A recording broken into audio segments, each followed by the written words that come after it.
my lovelies! Ginny O here, the author with no last name, and this is Ginny O Reviews, the part of the channel where I review an indie science fiction or fantasy book. After a week of head pain, I'm back. And this week, I'm reviewing two books, Asrian Skies by Ann Wheeler and We Are Mars by Cheryl Lawson, both science fiction thrillers.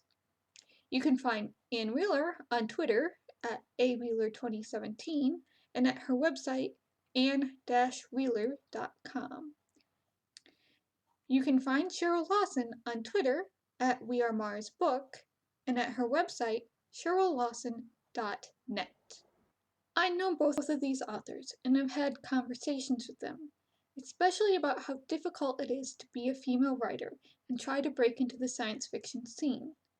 I write character-driven science fantasy of the type no one even knows how to market, sometimes even myself, so I get it. I consider Anne to be an acquaintance and Cheryl a friend. From the back of the books. Asrian Skies by Ann Wheeler. Avery Rendon is weeks away from realizing her dream as a Commonwealth fighter pilot when planetary politics intervene. Reluctantly, she returns to her home planet of Azria, still hoping to break free of her controlling family and their faith. Not much has changed on Azria, though, and after her almost fiancé walks out on her, she's not sure life can get much worse. She's wrong. When the Hadarian Empire invades Azria, intent on rebuilding their interstellar domain, Avery becomes a target. She also becomes something else, a Commonwealth intelligence operative. It's not long before she stumbles upon information that could change the course of the war, and suddenly she's on the run, forced to confront her fear of death and her lingering doubts about her faith's teachings. Swept up in something more dangerous than politics or flying, Avery begins to wonder if her destiny lies somewhere closer to home, if those old beliefs are worth clinging to, and if she'll live to see the end of it all. We Are Mars by Cheryl Lawson. An unexpected threat, a deadly enemy, a race against time in a desperate fight to stay alive. Mars's Rubicon settlement is home to Jax and Dana, Ridley and Chuck, Lenny and Malia. They stand on opposite sides of a class divide, battling passions and tensions in equal measure. Can they work together to avert disaster? Can fundamental differences between them be their salvation, or their undoing? Making matters worse, Rubicon must decide where it stands in a crumbling alliance with Earth. Diabolical plans are set in motion which threaten the settlement's very existence. Is it possible there are spies and traitors in their midst? Mistakes are made, allegiances shift, and lives hang in the balance. No one can be trusted as friend becomes foe, and the real struggle for life on Mars is revealed. Let's get right into it, shall we? I'm giving Asrian Skies 3 ginger snaps, and We Are Mars 2 ginger snaps. Both of these books, I can tell, are written with a lot of love and expertise or knowledge on the fields that they really want to talk about. That being aviation for Asrian Skies, and Mars for We Are Mars. Anne and Cheryl really know what they're talking about when it comes to technology, how it works, and Mars itself for Cheryl. These are debut books that I would completely expect from a first-time author. You can feel the potential behind the concepts and ideas that they're using in their stories.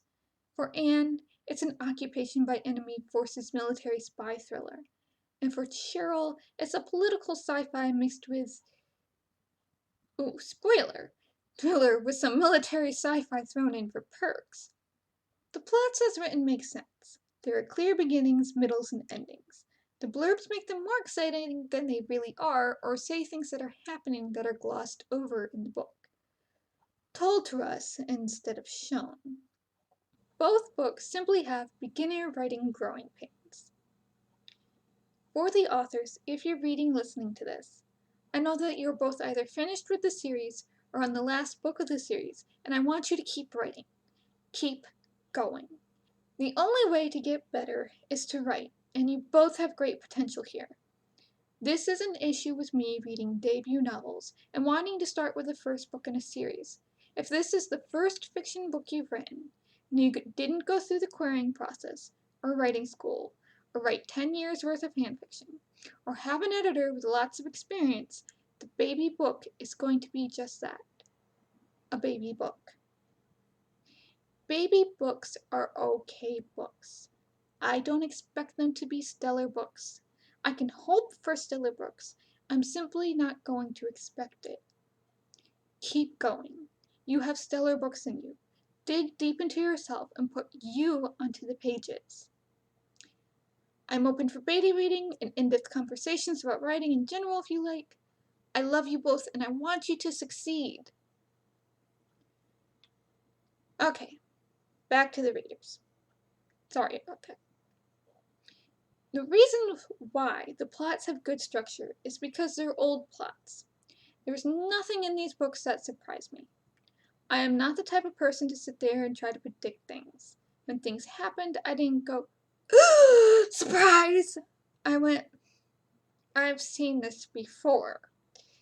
And to be clear, the biggest brush I have with thrillers are when they're action thrillers, or thrilling episodes of police procedurals. I can't watch Criminal Minds. Too thriller for me. So, throw sci-fi on it and it really didn't change much. If you have any acquaintance with the thriller genre, you know how these plots are going to go. There is nothing new or innovative in the stories. The settings were decent. Mars and a made-up science fiction world settings are both good. They're well thought out, and once again, the authors know what they're talking about. However, a good setting, unless it's really entertaining and out of the box, can't carry a book. A setting that does carry the book is Alan Dean Foster's Journey of the Catechist series. The plot, predictable. The setting, fun and entertaining and kept me going to the very end. Neither of these books have settings that are that fun or out of the box. In both stories, I didn't relate to the characters for different reasons. In one book, the main character is simply not likable. I'm not sure the story as presented is really the story this character should be in. She fell out of place to the entire genre. In the other book, I'm told way too much about these characters, instead of being shown in story what these characters are about. And a couple of them were also unlikable. One on purpose, the other, I think we were supposed to be sympathetic towards. And lastly, for both of these books, the books were anywhere from 90% to 95% passive voice. When you do passive voice in a thriller, it kills the tension of your story. Thrillers are all about being right there in the moment with the character, more than any other genre. For me, as a reader, using passive voice made the stories drag and kept me a step outside of the character. I would have bumped these stories up a ginger snap if they were written in active voice with more showing instead of telling, even if the plots had been left completely the same. So why did I give We Are Mars 2 ginger snaps instead of 3 ginger snaps like Asrian Skies? While both books have violence against women, We Are Mars' violence is much more casual and completely unnecessary. Not only is the plot point predictable, it left a very bad taste in my mouth about the story overall. The character who did it didn't face any consequences whatsoever, which he would have in a military setting, probably with a bullet to the brain pan after a quick court-martial given the circumstances. It's a deal breaker for me. I don't like it, and I take points off for it even if it's not remotely sexual in any way. And it wasn't, thank goodness. So, in conclusion, these are fairly predictable science fiction thrillers written by first-time authors who are still learning. We're all still learning every book we write. They are fairly well written, and if you're unaware of thriller tropes, will be entertaining. If a spy thriller with religious overtones and a character is a fish out of water sounds interesting to you, check out Asrian Skies by Anne Wheeler. There are 4 novels, and it looks to be a complete series.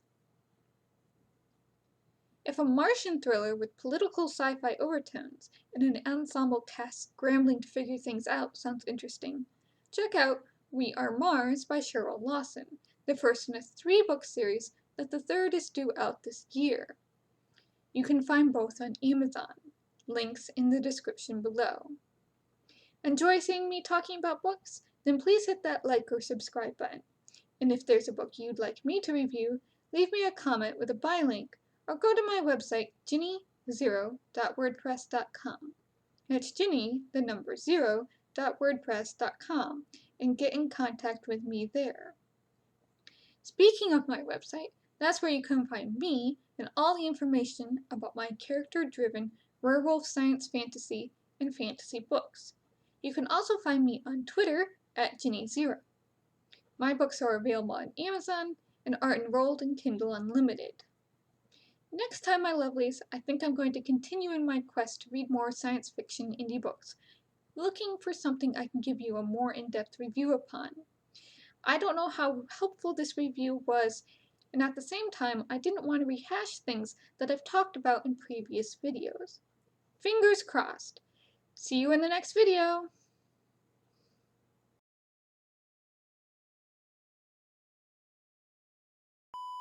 Where were we? The plots. The plots. Probably with a bullet to the brain pan after a quick course mark.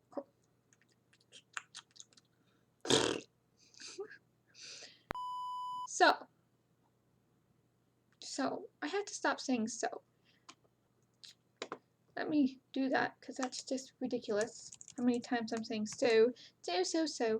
It's one of those like and things.